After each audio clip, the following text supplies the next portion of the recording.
One of the most important question of this chapter is question number 2 of exercise 3.5. Very important question. एक ही question में है ये इस तरह के सम्स जो मैं अभी आपको हम करने वाले हैं, इसलिए ज़्यादातर स्टूडेंट्स इसे इम्पोर्टेंस नहीं देते, लेकिन बोर्ड एग्ज़ाम में 1 मार्क और 2 मार्क में ये इतने ज़्यादा पूछे जाते हैं और पूछे ही जाते हैं। ये क्वेश्चंस, ये जो टाइप के क्वेश्चन है जो हम करने वाले हैं, उस टाइप का एक क्वेश्चन आपके पेपर में 110% है, ये मानी हुई बात है, ठीक है। इसलिए बहुत ही इंपॉर्टेंट हो जाता है ये क्वेश्चन। क्वेश्चन क्या कहना चाहता है ये देख लेते हैं। For which of the values of A and B does the following pair of linear equation have an infinite number of solutions. आप लोगों को याद हो तो एक्सरसाइज 3.2 के 2 में हमने ये देखा था कि एक चार्ट मैंने प्रिपेयर करवाया था आप लोगों को, और उसमें हमने ये देखा था कि लीनियर इक्वेशन इन 2 वेरिएबल की 3 पॉसिबिलिटीज हैं। या वो दोनों इंटरसेक्टिंग लाइंस होंगी, या वो दोनों पैरेलल लाइंस होंगे, या वो दोनों कोइंसिडेंट लाइंस होंगी। अगर इंटरसेक्टिंग लाइंस होते हैं तो कितने सॉल्यूशन होंगे? एक सॉल्यूशन, क्योंकि जहाँ पे इंटरसेक्ट करेंगे दोनों, वो जो इंटरसेक्टिंग पॉइंट है वो उसका सॉल्यूशन कहलाएगा। पैरेलल लाइन में नो सॉल्यूशन होते हैं क्योंकि वो कहीं भी इंटरसेक्ट नहीं करते हैं, और कोइंसिडेंट लाइन में इनफाइनाइट नंबर ऑफ सॉल्यूशन होते हैं। एक बार मैं फिर से साइड में उसे बना देता हूँ अपनों के लिए, आपके रेफरेंस के लिए, क्योंकि इसके बाद का जो सम है वो भी इसी चार्ट पे बेस्ड रहेगा, ठीक है।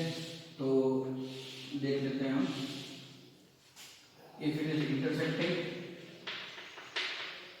one solution, parallel no solution, और coincident lines infinitely many solution।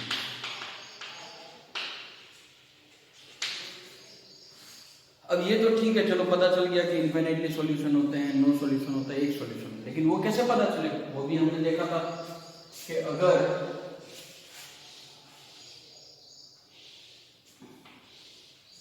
Coefficients का ratio a1/a2 is not equal to b1/b2 होता है, तो वो इंटरसेक्टिंग लाइन है, उसमें एक ही सॉल्यूशन होगा। पैरेलल लाइन में a1/a2 is equal to b1/b2 is not equal to c1/c2 मिला था हमें, ठीक है। और कोइंसिडेंट लाइन अगर आप देखें तो उसमें सारे के सारे इक्वल मिलेंगे आपको, सारे रेशियो। तो इस तरह के क्वेश्चन में जब आपको कोफिशिएंट्स में ही कुछ अननोन दिया हो, तो मानी हुई बात है कि कोफिशिएंट्स भी अगर हमें नहीं पता तो लीनियर इक्वेशन के कुछ ना कुछ रिलेशन होंगे आपके पास, या उसका सॉल्यूशन होगा, या सॉल्यूशन से रिलेटेड कुछ इंफॉर्मेशन आपके पास होनी ही चाहिए। वाइस वर्सा है, जब आपके पास कोफिशिएंट्स हैं तो सॉल्यूशन निकाल रहे हैं, कोफिशिएंट नहीं है, अननोन है कोफिशिएंट्स x और y के, तो फिर आपको सॉल्यूशन का कुछ ना कुछ रिलेशन दिया हुआ, वही यहाँ पे दिया हुआ है the solution have infinite number of solutions. तो अगर इनफाइनाइट नंबर ऑफ सॉल्यूशंस हैं तो फिर वो कोइंसिडेंट लाइंस हैं, infinite number of solutions coincident line. और अगर कोइंसिडेंट लाइन है तो a1 a2 b1 b2 c1 c2 तीनों एक दूसरे को इक्वल होने चाहिए। उसी चीज का हमें यहाँ पे यूज करना है। सबसे पहले इसे जनरल फॉर्म में कन्वर्ट कर दें, इक्वल टू 0, ठीक है। इस तरह से मैं शॉर्टकट कर रहा हूँ, आप लोगों को पेपर में ये करने का अलाउड नहीं है, ठीक है, ध्यान रखिएगा। ओके, अब हम आगे बढ़ते हैं। a1/a2 b1/b2 equal to c1/c2।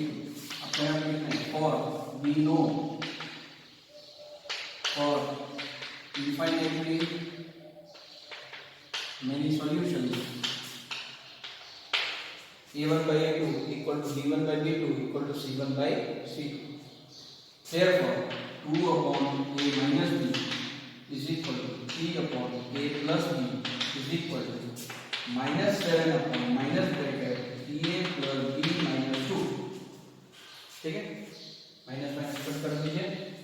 दो अननोन है, दो इक्वेशन में भी दो अननोन, तो दो कंडीशन होनी चाहिए। फिर से दो अननोन के लिए दो कंडीशन या दो इक्वेशन, ठीक है। तो हम क्या करते हैं, सबसे पहले ये केस ले लेते हैं और फिर ये दोनों ले लेते हैं, ठीक है। आप बोलेंगे सर ये दो ले सकते हैं, बिल्कुल ले सकते हैं, कोई प्रॉब्लम नहीं, ठीक है। लेते हैं 2/a minus b equal to 3/a plus b, cross multiply हो जाएगा 2a plus 2b equal to 3a minus 3b।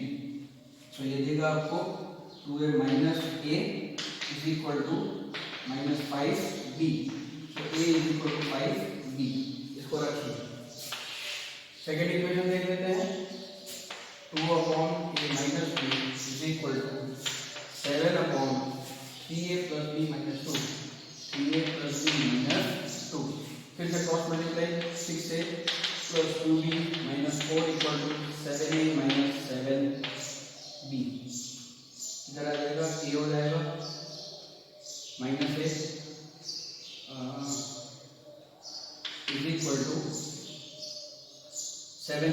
2b minus 9b plus 4, ठीक है। अब ये जो a की वैल्यू आई है वो इसके ऊपर सब्स्टिट्यूट कर दी है, वी नो। तो a 5 minus 5b equal to minus 9b plus 4, ये इधर आ जाएगा, हो जाएगा 4b equal to 4b equal to 1। तो देयरफॉर a इज